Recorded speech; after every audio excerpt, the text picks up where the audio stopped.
probably know that Rosh Hashanah, it calls in our sources Yom HaZikaron, Day of Memory. So we'll try to understand what we are remember, what memory is, and we'll start from the very known fact that that New Year, Rosh Hashanah, exists in all cultures in the world, in all religion, all people. They have their New Year, and what is characterize their New Year in all the world, that it's very, very, very happy day. People laughing and they jumping and they're dancing and they give presents and they make a firework. How to say firework? Firework and all kind of they celebrate. It's something very, very, very special. In a lot of cultures, they dressed up like costumes, and they have some Santa Claus and give presents to each other, and they drink a lot of champagne and vodka and all kinds of things. And only in Israel, only we are sad a little bit on Rosh Hashanah. We not celebrate this day. It doesn't call it even Chag. Chag, it's festival. It's not Chag in Israel. It's day of judgment. Why? Why we not laughing and jumping and dancing in this day? And not just that, it calls day of fear. That's days of fear from Rosh Hashanah to Yom Kippur, 10 days of, it's even, I don't know how it's said in English, it's not just fear, it's Yamim Noraim, it's terrible day. If you translate literally, Yamim from Rosh Hashanah to Yom Kippur, terrible days. Why? Why we shouldn't laugh and sing and celebrate and be happy in those days? In order to understand that, we have to remember that we talk about that once, that any value of something, it's always outside of this something. Each value, each something that or meaning or essence of anything in the world, it's always outside of this thing. For example, what's the meaning of this whiteboard? What's the, not meaning, even, what's the purpose of this whiteboard? That is the purpose. That is the meaning. Without pen, this whiteboard wouldn't exist. And what's the meaning of this pen? Whiteboard. Without whiteboard, this thing wouldn't exist in the world. Nobody will product this thing. And what's the meaning of this table? This pen or this book, those bottles on the table. If won't be exist book, pen, that outside of table, the table wouldn't exist. Any value always outside of this thing itself.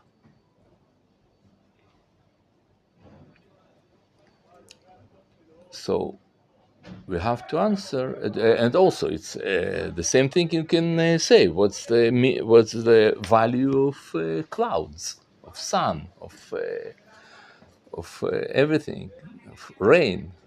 What's the value? Value is outside of clouds. What's the value of clouds? I don't know. Maybe to bring rain from one place to another. Maybe to give some inspiration to artists to draw them, to paint them. Maybe to do something, some shadow. I don't know. But there is value of clouds and frogs. Frog. What's the value of frog? The ecological balance or other things. There is always value, purpose of something outside of this thing. Now, when we understand this thing, now we must to ask some question. What's the value of everything, of all universe?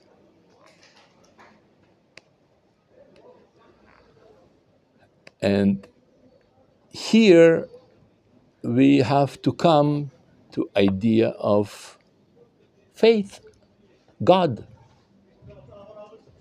If there is no God, what's the value of cosmos, of everything?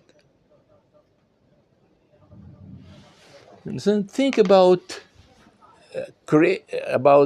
all universe as itself, and there is nothing outside of everything. If there is nothing outside of everything, there is no value, because value it's always outside of the thing. It has to be something external to to our world, and that is the idea of God. And when people deny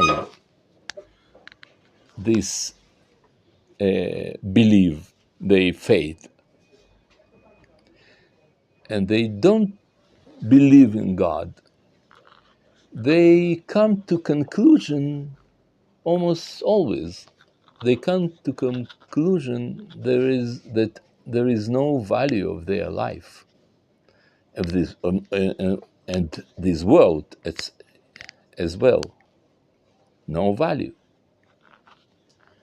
And they say about that very openly and with no hints, very, very straight. They say, to my life, there is no this idea to all the world. And they saying that in philosophy, in literature, in art, in all kind of media, in all kind of ways, they try to say this idea to the world. I'll give you a few examples. There is very famous playwright that lives about 70 years ago, Samuel Beckett. He one of the established theater of absurd. There is a stream in art. It calls theater of absurd. And he wrote a very famous, one of the most famous play in the last 100 years, that calls "Waiting for Godot." What's the contents of this play? It's a play for 3 actors, but there are two general. The one it's very like not always. He just two actors more on the stage. So those two people, they waiting for somebody that have to come, and they wait for him, and he doesn't come yet. So they are waiting for him. They look for him. They dream about him. It's like all they look like him. Maybe it's him. No, it's not him. Uh, no, it's not. It's not. Yeah, this is him. This is him. Oh, ha, yeah. But he was taller. Yeah, sure. But he also not so fat. Yeah, it's him. Yes, he make me mad. Ho, ho, ho. And that's way they play one all hour on the stage. They wait for someone, they talk about him, he will come, he won't come, he angry on us, he doesn't want to come, no, he desire to come. All hour on the stage, and what happened in the end? He didn't come.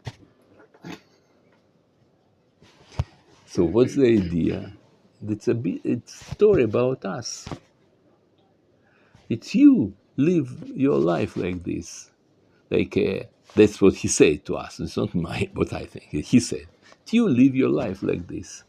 You're waiting for bagrut. How is it in English? It's end of the school, high school. That you have to you have like a certificate like of your that you learn bagrut, and then you want to learn in college, and after that you want to find a job, and and then you'll start to live your life. When you'll have your driving license, then you will have your real life. Then it will be very good. Even after that you passed your that, and you're married, you'll that. Then when you'll have your child, and then you'll go to pension, you'll be retired. Then you start to live your real life, and then you die.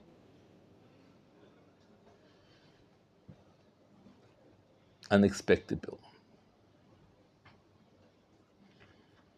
And he says, but in the end, he won't come. So instead of to waste your life, live your life now. Because in the end, there will be nothing, death. And that's why your life is really meaningless. Think about what happened. A person died, and then what remained after him? Nothing. He swept out from the. You helped to someone, you did something. Okay, it will stay in this world another 20 years, another 2,000 years, if you'll be like a great person, Napoleon. But what will be after 20,000 years, 200,000, 2,000,000 years? What you contribute, your dole to human sake, it meaning something to someone? Nothing. You live for nothing. That's what they say. They keep saying this thing all the time. You wait for Godot, but really no meaning. And Shakespeare, Imach Shmo, I say about Imach Shmo, about all anti-Semitics. So he was anti-Semitic, and that's why I protest about. It is my protest. So Shakespeare, Imach Shmo, he wrote one of the great plays. He was genius, really, Imach Shmo. But he wrote his one of the great plays in the world. calls Macbeth. And in this play, he tells some story that about king that his name Macbeth, and this king he knows that today he is going to die. It doesn't make it doesn't matter why and how he knows, but he knows that today he will die. And now he have some monologue that he like summarize his life, and he says like this. This is a monologue. Tomorrow and tomorrow and tomorrow. Always is tomorrow. Yeah? You live for tomorrow, and then tomorrow and tomorrow and tomorrow creeps in this speedy pace from day to the last syllable of recorded time. And all our yesterdays just light the way to dusty death. Out breathed candle. Life is walking shadow. A poor player then runs his hour upon the stage and then is heard no more. It's a tale told by an idiot.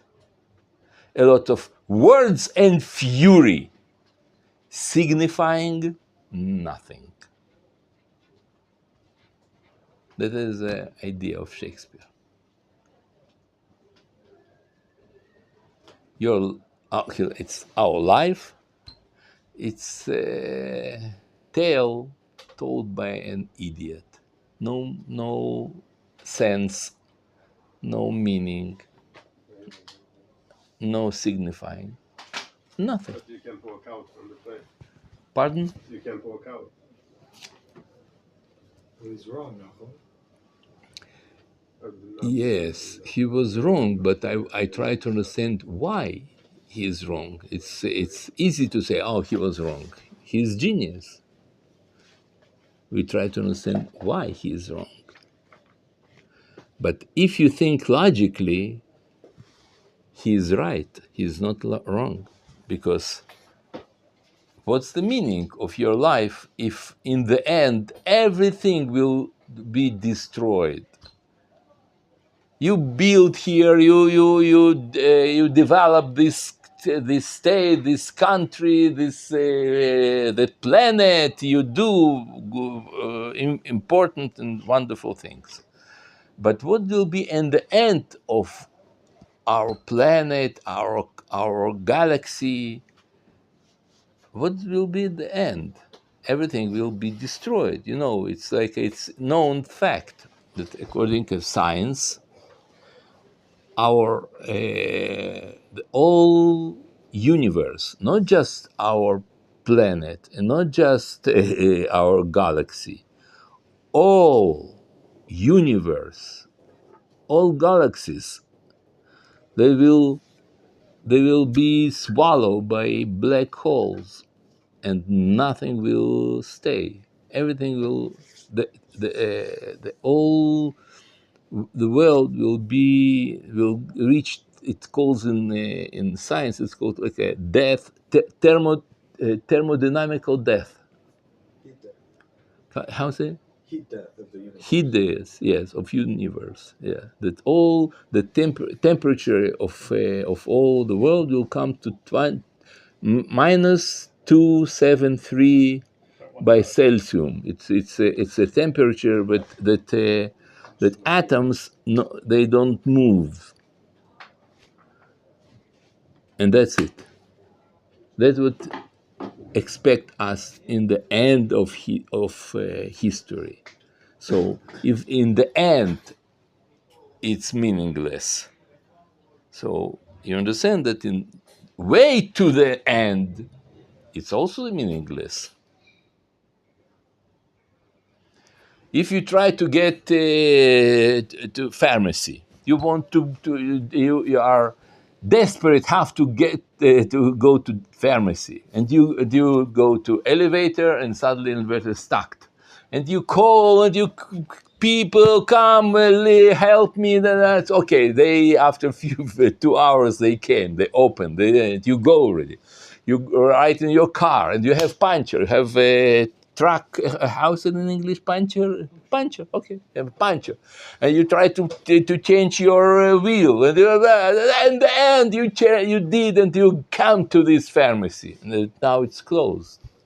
So everything what you did, it was meaningless, because in the end it's closed, and our universe closed in the end. It's death of universe.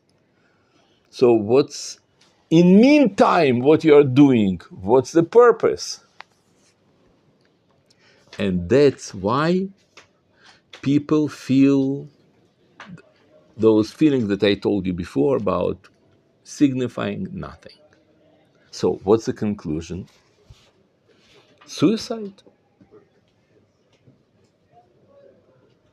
It's a logical conclusion of this way of thinking. Suicide. But we're only here for a brief moment. I mean, isn't the point of life to make teshuvah and to make tikkun in the soul? Maybe I didn't explain myself in the beginning of lesson. I tried to show you way of thinking people that they don't believe in God. That they atheistic, materialist only. So if there is no God, so what's the meaning of your life? Yeah. And they say, no meaning. No meaning. It's all kidding. It's signifying nothing. It's a tale told by an idiot. A lot of words and fury, signifying nothing. Because any value is always outside. What's the value of this thing? This pen. With this pen that is meaningless, and this world is meaningless. Your life is meaningless. That's what he says. So what's the conclusion? To commit suicide. Why? Because you don't enjoy here in this life. You don't live your life, and you have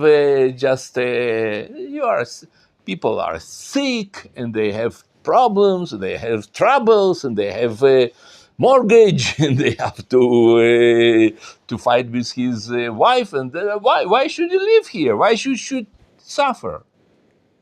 And that's why the highest point of philosophers, they say the best thing is to commit suicide. For example, Albert Camus, he is one of the greatest philosophers of existentialism. He lived 60 years ago. And he says that there is only one serious question in philosophy. It's a question of if you should commit suicide or not. It's written in his book that calls the myth of Sisyphus. That's what he says. It's one serious, only one and only serious question in philosophy. If this world is deserve that I will live in this world or not.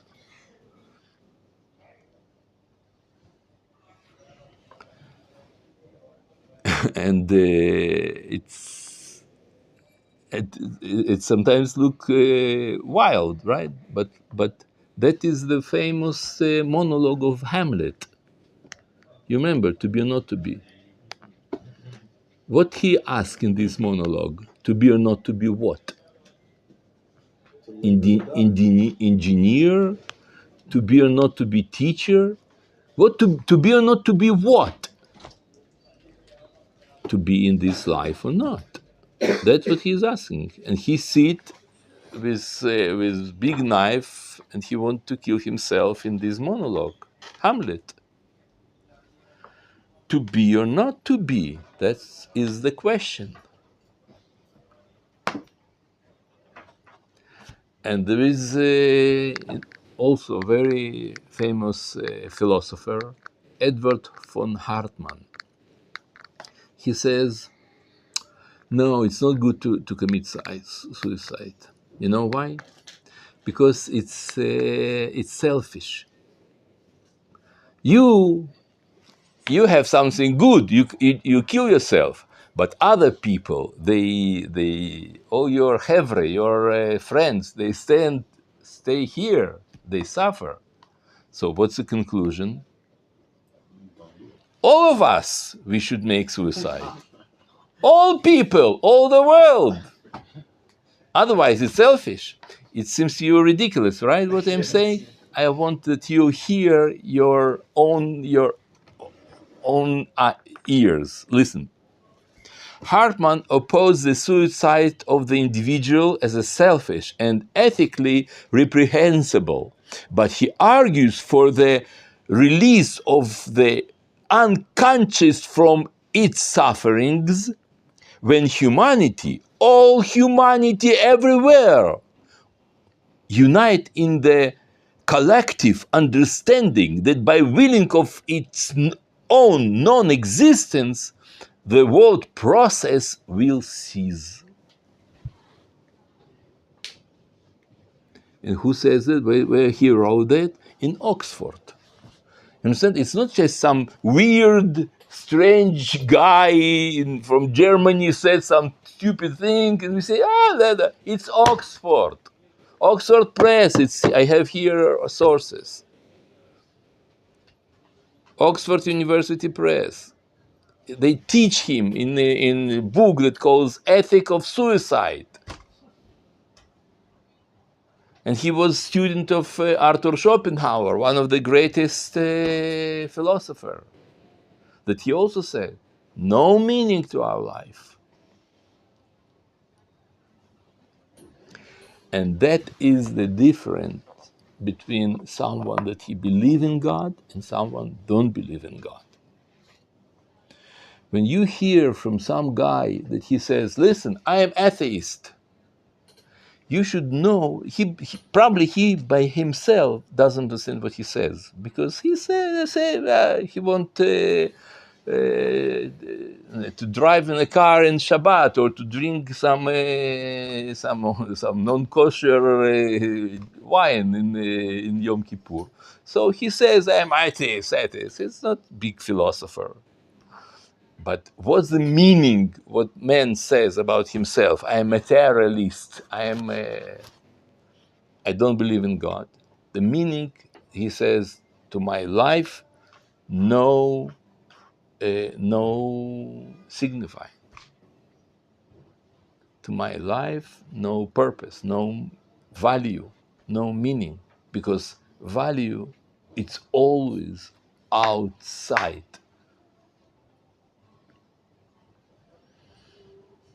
It's not that they just live like this. Yeah, I just live. It's okay. I know somebody else also. Like live like just live. It's a cow. Cow also live, just live. No purpose. Just enjoy your life. Just have a fun. Cow has a lot of fun. A lot of grass. It's like use a lot of grass. And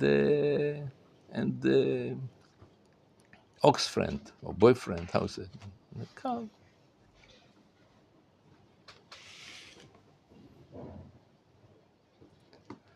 No.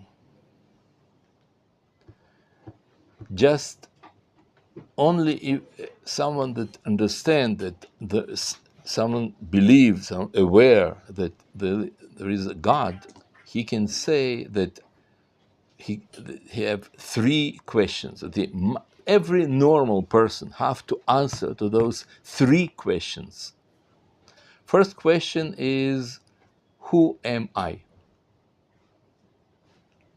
Who are we? Who are we?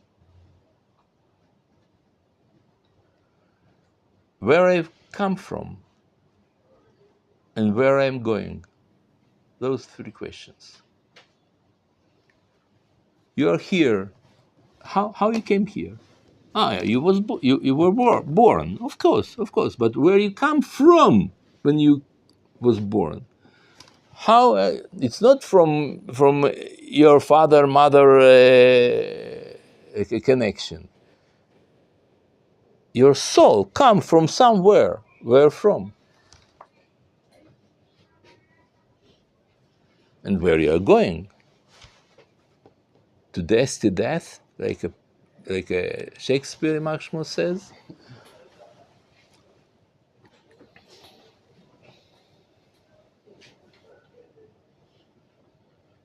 No.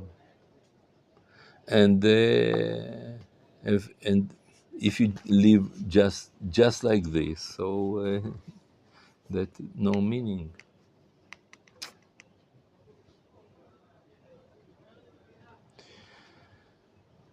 Now, I want to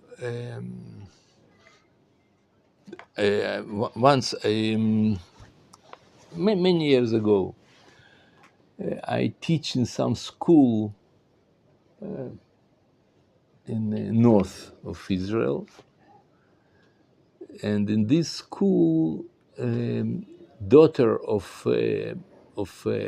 principal of this school, she died. She was 18 years old, and she died. I don't remember exactly, or car accident or cancer or something. I think cancer. Yeah, she has cancer, and she died. And I came to his shiva. It's like it's not funeral. It's how you say it? Shiva.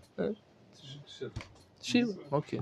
I came, and I was only religious teacher in all this school. All of them, they weren't religious. So I came and said that I participate in his morning.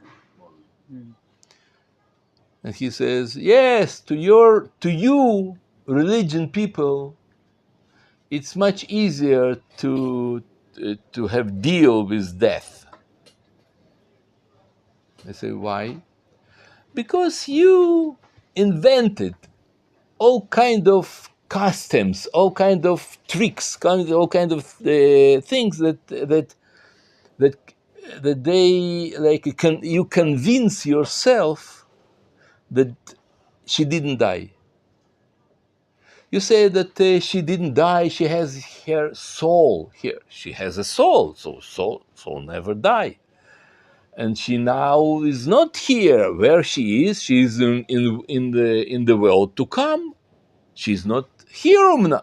Though that she is not here, but she exists. She didn't disappear. She's in heaven. She's in Garden of Eden, in paradise.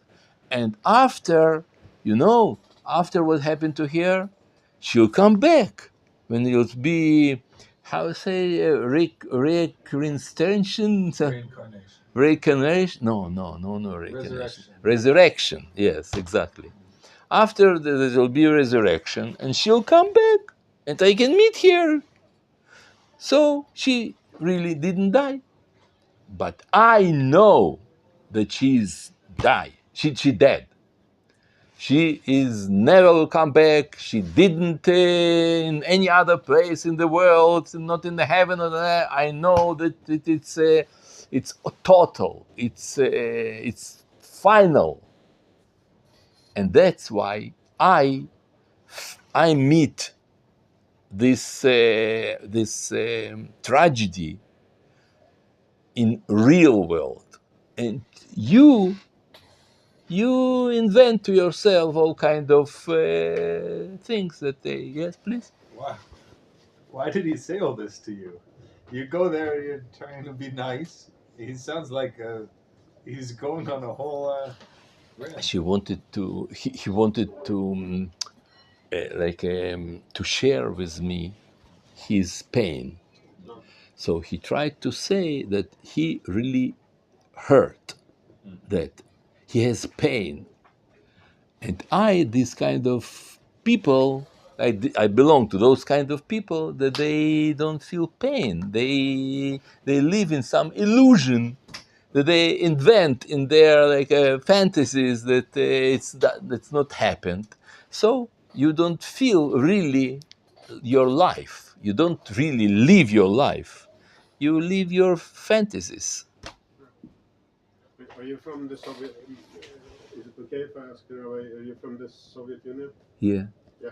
No, but this story, what I tell you, it happened here in Israel.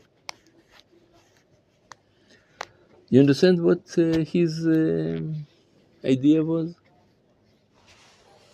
So I answered him. I said, you know, you're right that to religious people, much easier to meet death, to have deal with death, and it's less painful for us than for you. Why? Not because we lie to ourselves and we imagine that she's in some clouds. No, we know that she died and she died. But the difference between us and you is that we know that there is some there is some meaning of her death. I don't know what the meaning is. I don't know what the purpose is. I don't know why she died, but I know that it's not just she disappeared and that's it, like a meaningless. I know that there is meaning. And for you, it's accidental. It's nothing. It doesn't have any meaning. For you, your dead daughter has no difference from dead cat or dead dog.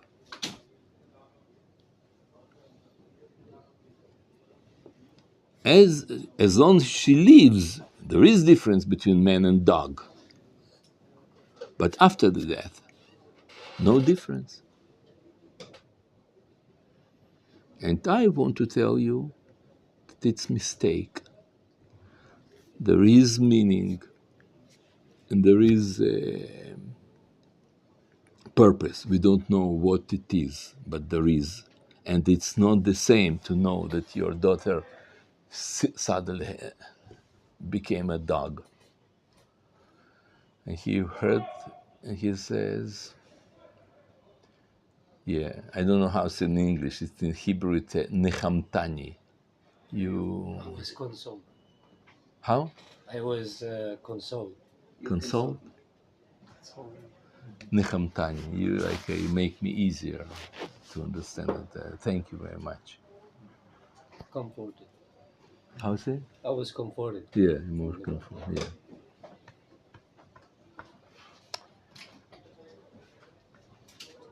And that is the reason why we not celebrate New Year, Rosh Hashanah. We start our lesson, if you remember, from this question. Why in all the world they have fun and they enjoy and they laughing and dancing in New Year, and we call it terrible days. Why? And this is the answer. Answer is that for those people that they celebrate New Year, they know unconsciously, but they know that they became closer to their death for 1 year. What does it mean that year passed? Year passed, so year ago you could live another 8 years, let's say, or another 30 years, and now you'll live 29. So what you happy so? What you celebrate? And also, they understand that to their life, no meaning. How do I know that they have no meaning? Because they know that Godot will never come. And they know that signifying nothing. They influenced by culture, they know that it's our world will be swallowed by black holes, and the whole universe in the end will disappear. So, but it's very frightening to live in with such idea, in such atmosphere, that you know that any moment you can die, and in your death there is no reason or meaning. And that's why they're so terrified by this idea, that they try to make everything that they can in order to forget this idea of this knowledge, of this thought. And that's why, in order to forget that became closer to death, they invent all kind of dancing and and the presents and the smiling and the singing and the Santa Claus and the Dracon will come and all kind of things, the fireworks and all of that. You just shouldn't think about. Take drugs, drink a lot of champagne, kiss each other, and be happy, be happy. Why? Because if you will remember the reality that you live there, you'll be terrified, you'll be paralyzed. So in order not, so they're happy. And only Jews in this world, they relate to the idea of purpose and meaning. In the day we understand that, of course, there is purpose, of course there is meaning. What the meaning? What Hashem says to us. Our faith. We know that the world is not disappeared in another 14 billion years. Not because maybe the world will disappear, but what we do here, it's forever. Each mitzvah that you are doing here, it's you connect yourself to eternity, because God don't forget. He doesn't forget. So everything that you are doing here, it's full of meaning. Each mitzvah, each good deed, each good conversation, each good look, each smile have a lot of meaning. Why? Because you did something to somebody else, you helped to someone else. You did something good, and this good will never disappear. It's a Shem. Shem always remember. That's why this is the day of a memory, Yom HaZikaron. And another religion, because it's or culture, because they know that it's all disappeared. They really make from this day of forgetting. I don't know how to say it in English. To forget. Yeah, the day of forgetting. Yeah, day of forgetting, and we call this day Yom HaZikaron. Remembrance. Memory. A day of memory. And when we bless each other and we say to each other, Shana Tova, it doesn't make say, oh yeah, you should be happy, you should be fine, you should be laughing. No, we mean we really wish to each other that your life will be full of meaningful. Your life will have purpose. That is what means Shana Tova. And that's what I want to tell you. בעזרת השם, שתהיה לנו לכולם שנה טובה, כתיבה וחתימה טובה, בתוך כל עם ישראל.